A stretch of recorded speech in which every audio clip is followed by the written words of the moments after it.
The Chicago Bears have finally won an NFC North game under head coach Matt Eberflus, and God almighty, they tried to lose it. My name is Harrison Graham. Welcome into our post-game show as the Bears improve to 4-8 after a 12-10, yes, 12-10 win over the Minnesota Vikings in prime time. This is a weird one. There's a lot of directions I could go. The Bears, for much of this game, were the far better team, just like last week against the Lions.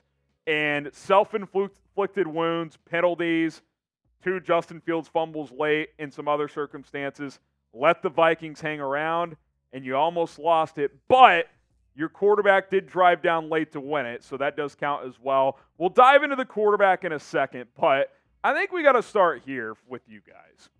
What's your one-word reaction to this win? Like, is it bizarre? Is it frustrating? Is it dub because you won a game? Is it exciting? I don't think it's exciting. Confused? Like, I don't know what to make of this one. I'll say a word, and I think it applies to the quarterback as well. Pun not intended, by the way. Incomplete. This feels like an incomplete win, and that's where we get to Justin Fields. Justin Fields in this game started 10 of 10. It was a quick passing attack, a lot of screens, which, to Luke Getsy's credit, a lot of it worked early. He never went away from it. Let's talk about Getsy in a second. But after that, this game got muddied up.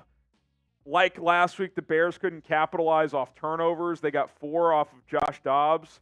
Shout out to the defense. But Justin Fields, while he did some good things and the play calling was horrific, he had 2 just brutal fumbles in the fourth quarter. Let's talk about the first one first. The Bears get another takeaway.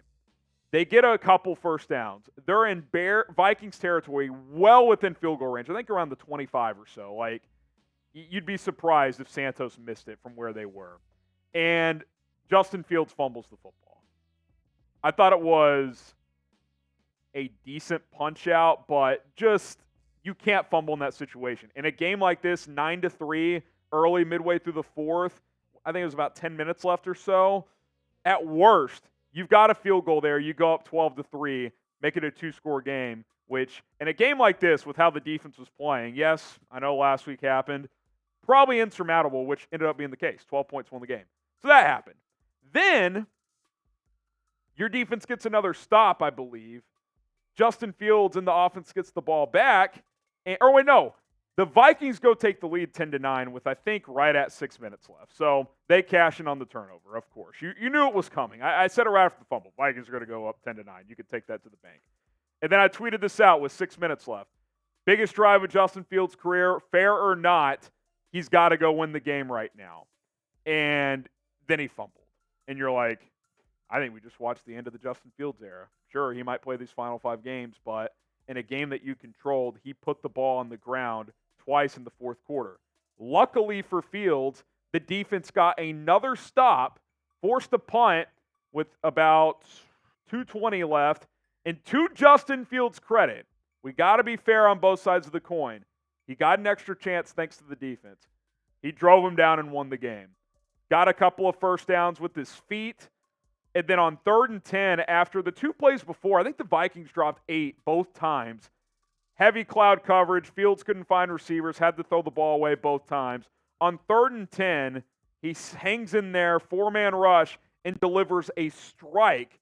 Biggest throw of Fields' career. Not because it was the toughest of his career. DJ Moore was open over the middle. But in that situation, in that circumstance, outside of field goal range, by the way, they would have had to go on 4th down. A 36-yard dot, about a 30-yard in route to DJ Moore, puts it right on him. Yes, he's open. You got to make that throw. But in that situation, Justin Fields is not a stupid guy. He knows that those 2 fumbles, which almost cost him the game, had they lost that game, it might be over for him in Chicago. To deliver in that moment, we got to give him some credit for that. Whether you're on the keep Justin side of the coin, on the get rid of Justin side of the coin, that was meaningful. Now, before we talk about what it means big picture, what my thoughts on it are, I want to know what you think. did Justin Fields save his future? Like, is that enough to be like, he can be the guy long term? Type 1 for yes, type 2 for no. I'm going to tell you guys my answer to that question after we talk about today's sponsor. Thanks to our sponsor, Factor. Stick with us. More on Fields in a second and my answer to that question. Guys, the holidays are here. It's busy as hell. You're doing Christmas shopping. If you're like me, you're dealing with a 7.5-month-old child at home as I stumble through my words, and you don't have time to cook long meals a lot of the time. That's where Factor comes into play. The #1 ready-to-eat meal delivery service can help you fuel up fast for breakfast, lunch, and dinner. And don't get confused with fast food. No, this is high-quality stuff. Chef-prepared meals, fresh, never frozen, from their high-quality chefs at Factor. You're talking about high-protein meals. You're talking about vegetables that are fresh. They do all the work for you. They deliver it to your doorstep, and it takes you 2 minutes or less to prepare the rest of it at your house. Throw it in the microwave. Some of their meals are you don't even have to have a microwave to eat them. Delicious, healthy, convenient. That is the key, especially this time of year. You can't cook meals every night. Factor's going to help you out. So I want you to go to factormeals.com/BearsChat50. That is factormeals.com/BearsChat50. Our code BearsChat50 gets you 50% off. It's a holiday special. Check the comments, check the description, factormeals.com/BearsChat50 to get started today. So my answer to the question of did Justin Fields save his future? Not to the point where, like, if the season ended today, he's the guy in 24. Here's what he did do. He made the next game matter. He made probably the final 5 games matter. Had they lost this game and his failures in the fourth quarter being a big reason why, I think it would be over. I think the final 5 games would be mostly meaningless, to be honest with you. I really do. I think that 2-minute drill extended the evaluation period time. Had they blown this game and his 2 fumbles were a big reason why, and if he got another chance to go win the game and didn't deliver, I think Ryan Poles would probably say, I've seen enough. I really do. But Fields found a way. He got it done. It was an incomplete performance, like I said, but we got to give him credit in that 2-minute situation with all of the pressure in the world mounting on the kid. You have to know that he felt that, right? There's no way he didn't. I give him credit. He also led the team in rushing tonight. Let's talk about Luke Getsy now, because while everything I just said about Fields is valid, Luke Getsy was fucking horrible tonight. I mean, my goodness. I understand you got to run some screen game against Brian Flores. He blitzes a ton. They blitz almost 50% of the time, by far most in the NFL. And some of them worked, especially early. I'm fully acknowledging that. I would have to go back and chart it. I bet Luke Getsy called almost 20 screenplays tonight. It was unbelievable, and the Vikings were sitting on it. Like, after halftime, I bet 1 out of every 4 worked. What on earth was he doing? And at one point, he called 3 of them in a row. What are you doing, Luke Getsy? Like, they went to Ryan Poles in the booth at one point, and I don't know what he mouthed. I don't know what he said, but it was after another failed screen. And I think he was, like, questioning the play calling. I think he was like, what the hell is he doing? I mean, by the way, it's one thing to just be like, hey, we think that this is the best way to win the game, which it clearly became clear that it was not, because the Vikings were figuring that out. A lot of negative plays on them. But on top of all of that, the last 2 weeks, the Bears, it's been leaked to the media. Flus has said it. Getsy said it. We got to evaluate Fields. Well, how about evaluate him against 5- and 6-man pressures and see if he can find the hot? Which, by the way, a few times he did when they actually didn't throw a wide receiver screen. Did it in the first half on Cole Kmet when they erased the 2nd and 27, got it to 4th and 10 in no man's land, went for it. Vikings brought 6, and he found Kmet for a big completion and a first down.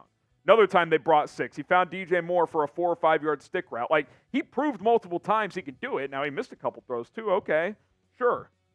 But to just go back to the well time and time again, like, it tells me it's one of 2 things. You just don't believe in Fields at all in those situations. Or you just don't have an answer for the blitz.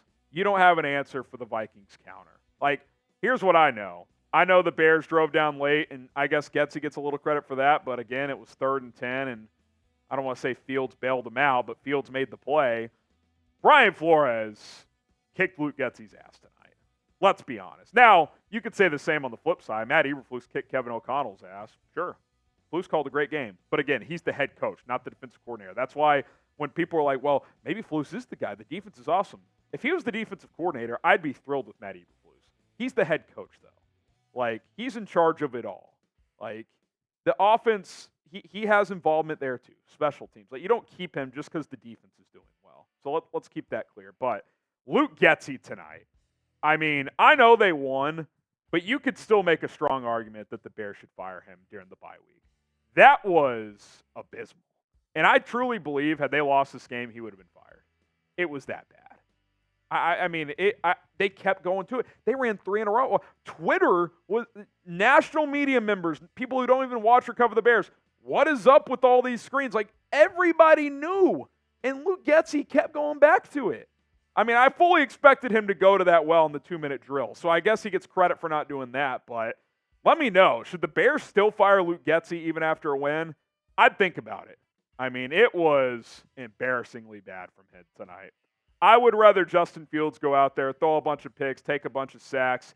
And then if you're Luke Getsy, you go to Matt Eberflus, you go to Ryan Poles. Hey, man, we wanted to evaluate him in these situations. He can't play versus 5- and 6-man blitzes. We tried. You didn't even give Fields enough opportunities to do that. And when you did, he actually did pretty well. Oh, painful. Absolutely painful. Few quick notes, couple game balls. DJ Moore, 11 catches, 114 yards. The 36-yard catch to put Cairo Santos in position to win the game. Cairo Santos gets a game ball. He missed 1 field goal, but 4 of 5, all 12 of the Bears' points, including, a 56-yarder, Rolly, 55. That was a big kick at the time to make it 9-3, take the field goal out of the equation for Minnesota. He gets the game winner as well, so kudos to him. I thought Roschon Johnson did some good things. 35 yards on 10 carries isn't great, but he had a couple nice screen catches, which the running back screen, there were a couple of those were actually nice. 5 for 40 receiving, but the just continuation to the receiver screen was just brutal. And just overall shout out to the defense. I mean, the defense won you the game. Jalen Johnson had a pick. He was unbelievable. He dropped another pick 6, but not going to harp on it too much. He played really well, but he had 1 pick, should have had 2, including a pick 6. Montez Sweat, 1.5 sacks. Jaquan Brisker had a pick as well. So did, who were the other ones? TJ Edwards off a deflection had 1. Kyler Gordon off a deflection had 1.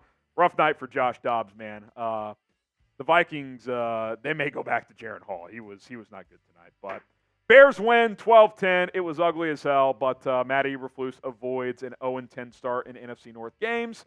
And believe it or not, the Bears are just 2 games back of the 7th seed in the NFC. Hit that subscribe button. More coverage to come on Tuesday. More reaction from this one and other coverage.